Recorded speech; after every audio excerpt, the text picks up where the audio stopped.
Je comprends comment le problème du périmètre du service public se pose en ce moment, parce qu'effectivement, il y a beaucoup de chaînes, peut-être trop, face à une concurrence qui existe. Bon, ça je vois très bien. Je vois effectivement les interrogations autour de France 3. Il y a un vrai déficit d'information locale. Par conséquent, sans doute, vaudrait-il mieux avoir des chaînes délocalisées, à condition quand même de ménager entre eux une synergie, ne serait-ce que pour assurer la production. Je vois le troisième problème, qui est la nomination des présidents du service public. Alors ça, moi depuis, j'ai commencé il y a longtemps, en étant la première présidente de la première instance, qui était nommée 3 par le président de la République, 3 par le président du Sénat et 3 par le président de l'Assemblée nationale. Et c'est le président de la République qui désignait quelqu'un. Et puis Nicolas Sarkozy est revenu là-dessus, mais je trouve que d'une manière ou d'une autre, il ne faut pas que le président du service public soit nommé directement par le gouvernement. Et certaines associations nous demandent d'intégrer le CSA, ils demandent d'avoir leur avis sur les programmes. Vous en pensez quoi, ça, de vous? Je ne demanderai pas à intégrer une entreprise de métallurgie. On me tirerait au sort pour être conseiller d'administration, je sais pas moi, d'Alcatel ou des ciments machin, des ciments français, je dirais, bon, alors je pense qu'il y a effectivement une bonne collaboration à établir entre les téléspectateurs et les chaînes. Mais ça, toutes les chaînes ont fait depuis des années des efforts considérables. Il y a des médiateurs qui reçoivent un courrier formidable, il y a des instances de déontologie, il y a aussi des services entiers qui sont des services de correspondance avec les téléspectateurs. Moi, je trouve ça très bien, je trouve ça nécessaire, mais je ne vois pas au nom de quoi on tirerait au sort quelqu'un sur la télévision. Bien sûr, la télévision appartient à tout le monde. On est d'accord puisqu'on la regarde tous.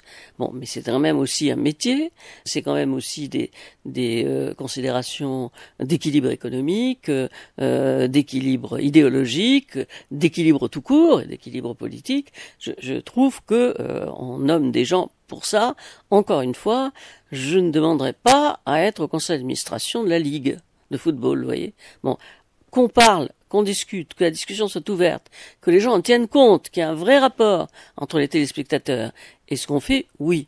Maintenant, si les comités de téléspectateurs croient qu'ils peuvent entrer en conseil d'administration et servir à quelque chose, je crois qu'ils se trompent ou qu'ils ne connaissent pas comment se passe un conseil d'administration. Non, mais c'est très possible de le réformer aujourd'hui. On peut tout à fait, effectivement, considérer que France 3 doit exister en tant que chaîne locale. On peut tout à fait considérer aujourd'hui que le périmètre du service public est trop vaste et qu'on peut supprimer une ou deux chaînes. On peut aussi estimer que d'autres développements peuvent être apportés à la chaîne d'information continue. On peut très bien réformer ça, mais je pense que le réformer en pensant simplement au nombre de ses collaborateurs, c'est une mauvaise chose. Oui, il y a peut-être trop de collaborateurs, je sais bien, mais il faut se rendre compte aussi que les chaînes, ça fonctionne 365 jours par an et 24 heures sur 24. Donc il faut effectivement du monde. Mais ce n'est pas ça qui coûte tellement cher, ce sont les programmes qui coûtent cher. Donc il faut faire attention, si on réforme le service public et si effectivement on l'allège, de ne pas perdre l'originalité française, qui est quand même une grande production de fiction, par exemple, ou une grande production d'information. Alors, quand j'entends dire France 2 et TF1, c'est la même chose. C'est faux. Par exemple, en matière politique, je peux vous dire que pendant la campagne, il y a eu 817 heures consacrées à la campagne présidentielle par France 2 et quelque chose comme 42 par TF1. Bon, il y a des reportages, il y a des documents qui apparaissent beaucoup plus sur le service public que vous le savez sur les chaînes privées. Pour une raison simple, ça coûte très cher et ça n'a pas forcément son public. Donc dire que France 2, c'est la même chose que TF1, j'ai entendu ça tout le temps par tous les présidents de la République et je m'étonne que le dernier commence par la même chose. Voilà, oui, il faut sûrement serrer des boulons, oui, il faut sûrement des économies et les économies, je suis sûr que c'est trouvable. D'ailleurs, quand j'étais directeur général de France 2, on en a trouvé avec Marc Tessier et on les a fait et c'est passé de toute façon inaperçu auprès du personnel. Donc je suis sûr qu'il y a des efforts à faire, qu'on peut tout à fait réformer le service public, à condition, je trouve, de ne pas avoir une attaque de front, d'abord du service public, et puis de négliger par ailleurs les privés.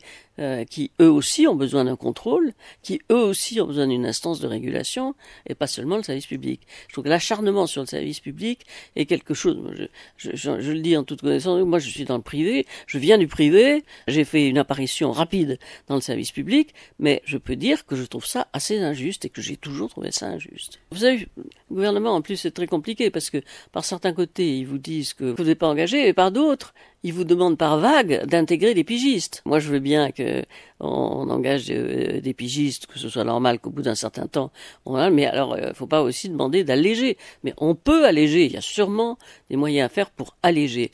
Et je dis, le moyen, le meilleur, c'est de regarder et de réétudier le périmètre du service public. Faut-il garder toutes les chaînes ou pas? Si on ne veut pas couper un certain nombre de choses, alors il faut pas faire des économies. S'il faut faire des économies, alors il faut couper un certain nombre de choses. Mais on peut pas avoir les deux secteurs. Moi, je comprends très bien que tout le monde dise ah mais c'est très bien comme ça. Bah, alors ne changeons rien. Hein. Si c'est pas très bien comme ça, il faudra que les téléspectateurs acceptent qu'une ou deux de leurs chaînes soient ou fusionnées, on n'est pas obligé de faire disparaître, ou fusionnées, ou prennent une autre forme. Est-ce que vous, la télé publique, la radio publique vous plaît aujourd'hui?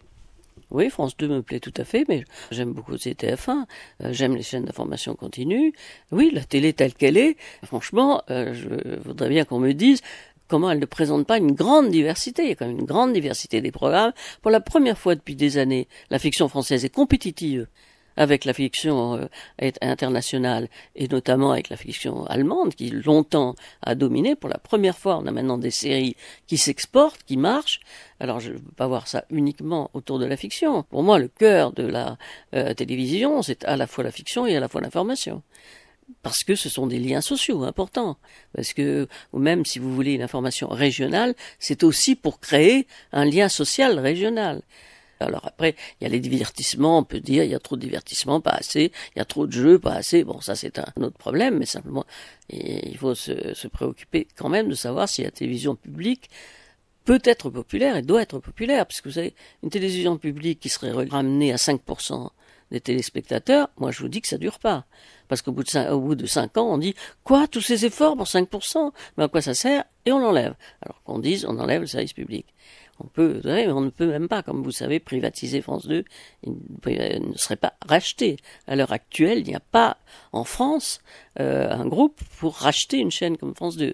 Alors, il faudrait la vendre aux Allemands. Moi, je veux bien, mais enfin, ça me gênerait quand même. On parle aussi beaucoup dans les régions, notamment France Bleu, France 3, de mutualiser ces forces-là. Quand je suis arrivé à la haute autorité, c'était France 3 qui faisait les radios locales.